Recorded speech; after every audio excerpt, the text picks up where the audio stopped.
Well, the West African bloc ECOWAS has directed the activation of a standby force to restore democracy in Niger following the coup.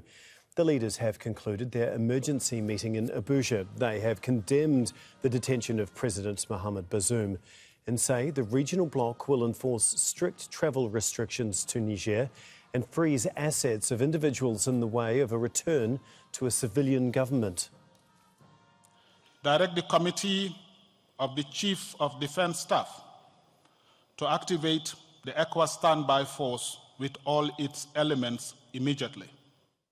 Order the deployment of the ECOWAS standby force to restore constitutional order in the Republic of Niger.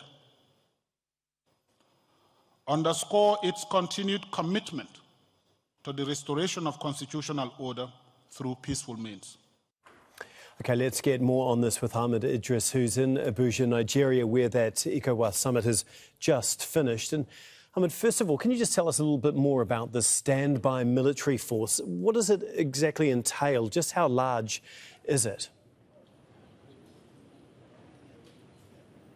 Well, they're not talking specifically in terms of numbers, but this is a force that has been agreed upon by member states. The last time it was deployed was to Guinea-Bissau to stabilize the political situation there following a coup attempt.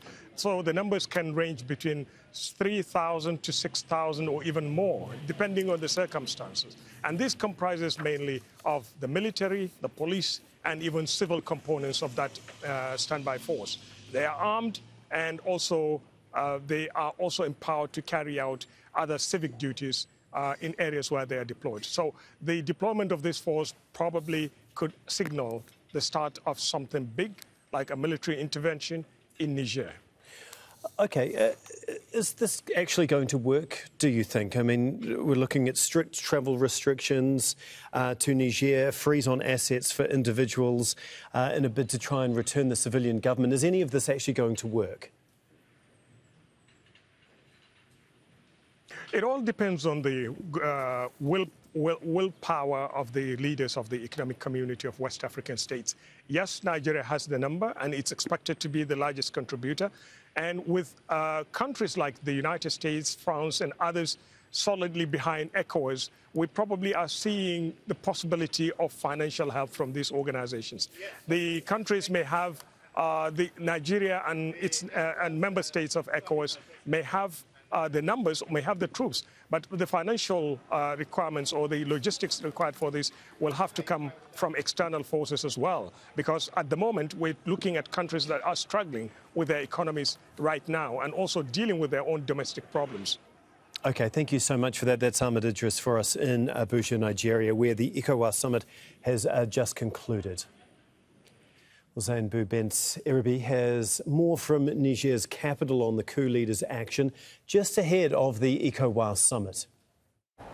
The military junta has just named a new government, directed by Lamine Zain, who is also Minister of Finance. The government is composed by 21 members, including 15 civil members and 6 military members. The nomination of the government can be seen as a direct answer to ECOWAS emergency meeting in Abuja.